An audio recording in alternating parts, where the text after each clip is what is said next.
superintendent. And I'll give you a very specific example. I encountered a situation several years ago of what I would consider to be gross inefficiency and inadequacy of a teacher, and tried to work with the teachers union in terms of the termination of this teacher's contract, who was a tenured teacher, continuing contract teacher.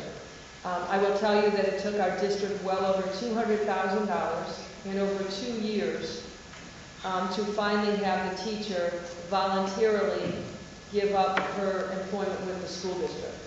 The Cleveland Plain Dealer featured an extensive story, and I know I was one of the featured superintendents in that story about that very difficulty. And in fact, you would think that during the first 3 years prior to continuing contract, it's very easy to do that because the tenure is not in place at that point. After that first year, it's very difficult to even remove a teacher at that point because of all of the processes around observations and evaluations, etc. So you can ask any superintendent in the state that very question, is it an easy thing to do? I will be surprised if anyone says yes under current law. And does the 3 years tend to go by quickly in terms of, they can kind of hold it together in your experience that long, but 9 years obviously?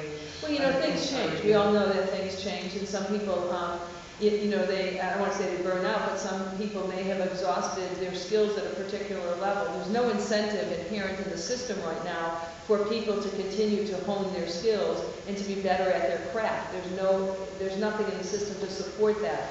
So if a teacher chooses after a continuing contract to be okay, there's no just cause for removing that teacher. But is it acceptable for any one of our children to be with somebody who's okay? I mean, we're trying to create a system of schools to which we would send our own children. And I'm sure that any one of you can have a story about a child sitting in the classroom with somebody who's just okay.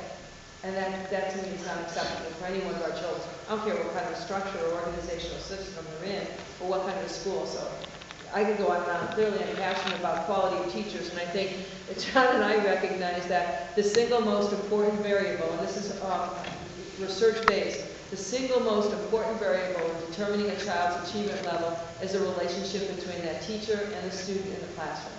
It outdoes everything else.